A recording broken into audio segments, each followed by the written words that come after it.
বান্ধিলা ভেটি কি নামে বান্ধিলা ভেটি শংকৰ গুৰু কি নামে বান্ধিলা ভেটি তোমাৰ গীতে মাতে অসমীয়া সুৰেৰে আমি অসমীয়া জাতি শংকৰ গুৰু কি নামে বান্ধিলা ভেটি হৰি নামৰকে বৈকুণ্ঠ প্ৰকাশে প্ৰেম অমৃতৰ নদী শংকৰ গুৰু কি নামে বান্ধিলা ভেটি কি নামে বান্ধিলা ভেটি শংকৰ গুৰু কি নামে বান্ধিলা ভেটি তোমাৰ গীতে মাতে অসমীয়া সুৰেৰে আমি অসমীয়া জাতি শংকৰ গুৰু কি নামে বান্ধিলা ভেটি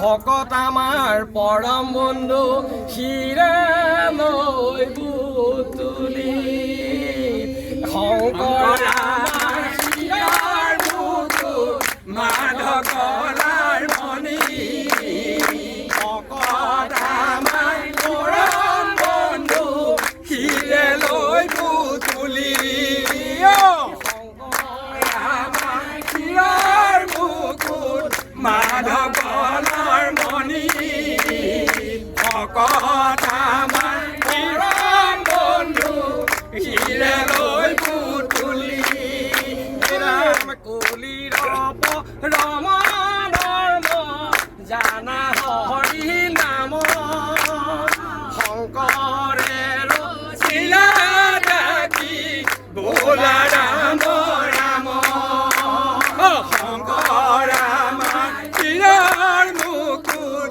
মাধৱ কলাৰ মণি ভকত আমাৰ পৰম বন্ধু শিৰে লৈ বুতুলি জয় শ্ৰীমন্ত শংকৰ গুৰু জয় জয় এখন হৰি নাম ধৰ্ম জয় জয় শ্ৰীমন্ত শংকৰ ভংগ জয় জয় তেজপুৰ জিলা শাখা জয়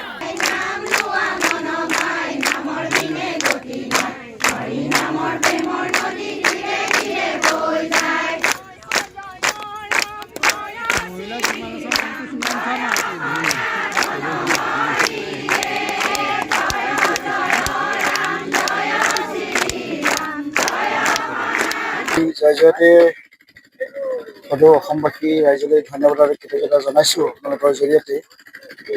আপোনালোকে এটা কথা জানে যে শ্ৰীমন্ত শংকৰদেৱ সংঘৰ অধিৱেশন মানে এটা বিশাল আয়োজন, বিৰাট আয়োজন, মানে অভূতপূৰ্ব এটা আয়োজন আমাৰ চলি থাকে। আৰু ঠিক একেধৰণেই আমাৰ এই বছৰ তেজপুৰ জিলা শাখাৰ আতিথ্যত এই আমাৰ জামুগুৰি হাটৰ এই ধৰাইবিলত জ্যোতি বিষ্ণু সমন্বয় ক্ষেত্ৰত ৯৫ সংখ্যক বাৰ্ষিক অধিৱেশন আৰম্ভ হ'ব।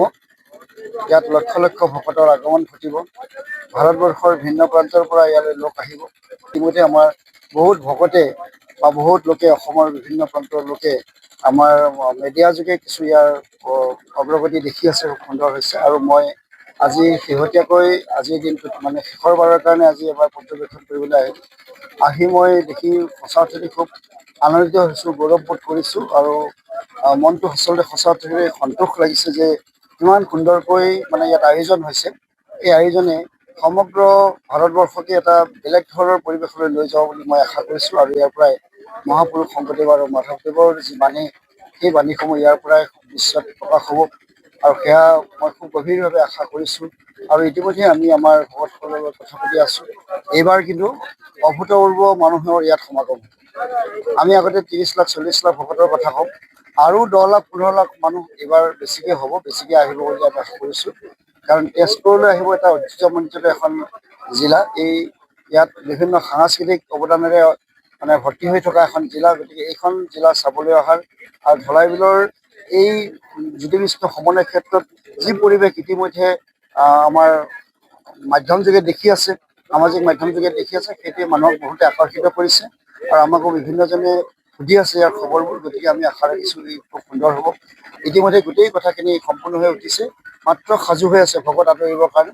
ভকত আহক, ভকত আদৰিবৰ কাৰণে সাজু হৈ উঠিছে। আৰু চালে চকুৰোৱা কথা এটা যে আমাৰ ইতিমধ্যে ১৭০টাতকৈও বেছি শিবিৰ নিৰ্মাণ হৈ গৈছে। প্ৰায় ২০০ শিবিৰ আমাৰ নিৰ্মাণ হৈ গৈছে। এই শিবিৰসমূহ ইমান আটক ধুনীয়াকৈ নিৰ্মাণ কৰিছে। মই কেইবাটাও শিবিৰত নিজে সোমাই পেলাই মই চালোঁ।